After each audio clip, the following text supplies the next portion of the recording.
आदरणीय सभी सम्मानीय वरिष्ठ सांसदगण, सबसे पहले मैं आदरणीय सभापति जी को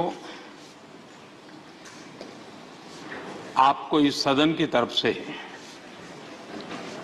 और पूरे देश की तरफ से बहुत बहुत बधाई देता हूं।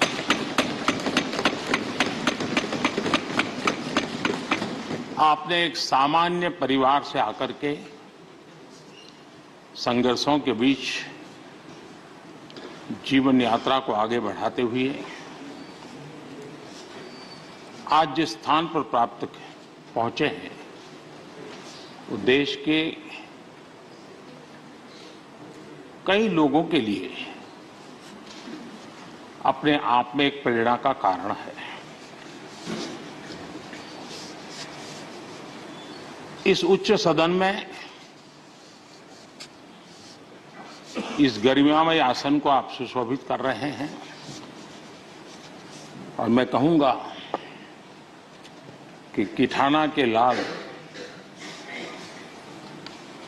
उनकी जो उपलब्धियां लोग देश देख रहा है तो देश की खुशी का ठिकाना नहीं है।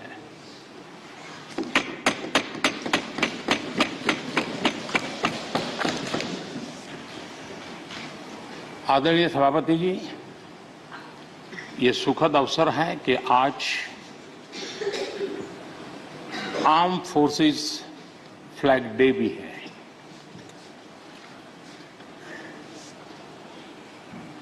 आदरणीय सभापति जी, आप तो झुंझुनू से आते हैं। झुंझुनू वीरों की भूमि है। शायद ही कोई परिवार ऐसा होगा कि जिसने देश की सेवा में अग्रिम भूमिका न निभाई हो। और ये भी सोने में सुहागा है कि आप स्वयं भी सैनिक स्कूल के विद्यार्थी रहे हैं।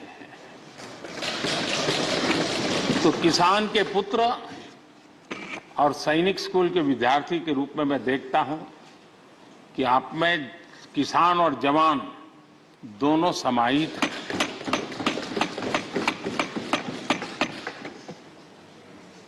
मैं आपकी अध्यक्षता में इस सदन से सभी देशवासियों को आर्म फोर्सेस फ्लैग डे की भी शुभकामनाएं देता हूं।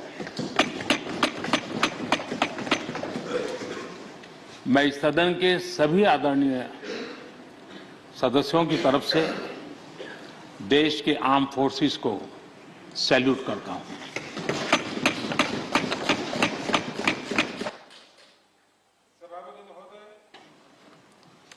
आज संसद का ये उच्च सदन एक ऐसे समय में आपका स्वागत कर रहा है जब देश दो महत्वपूर्ण अवसरों का साक्षी बना है।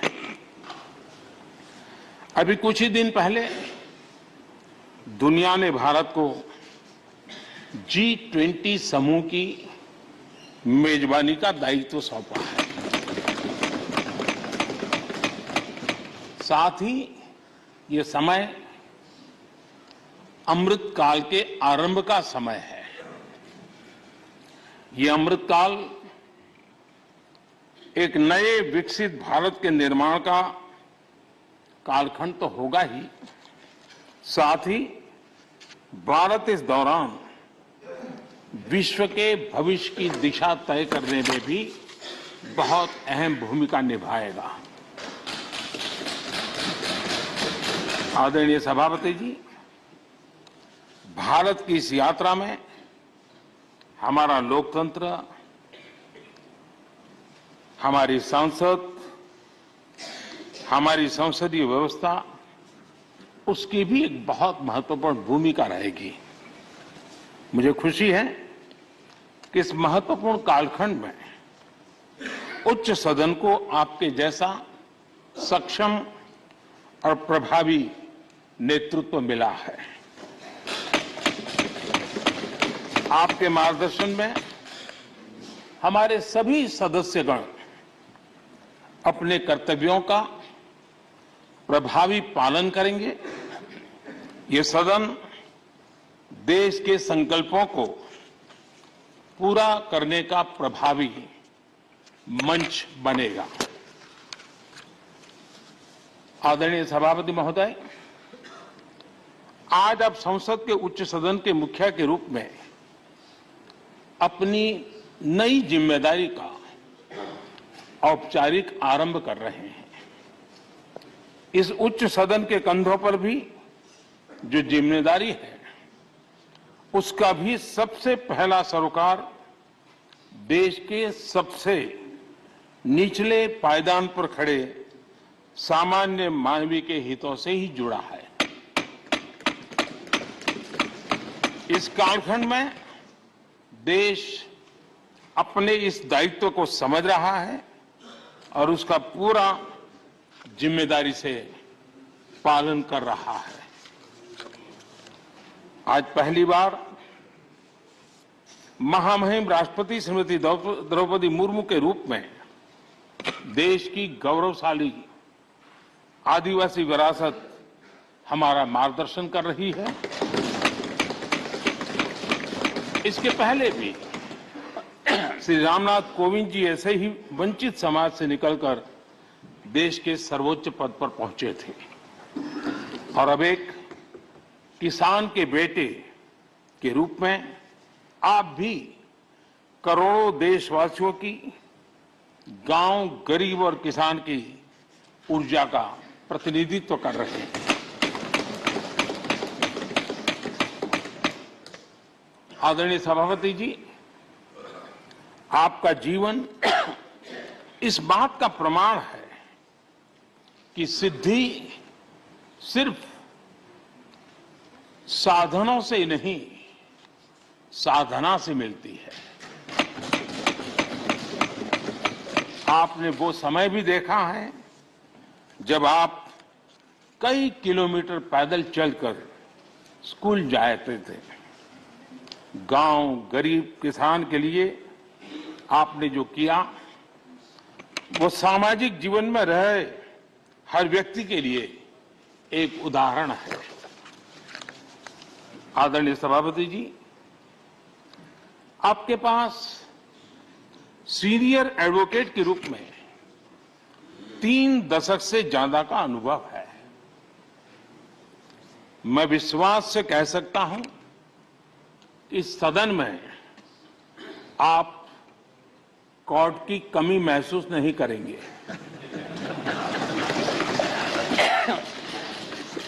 क्योंकि राज्यसभा में बहुत बड़ी मात्रा में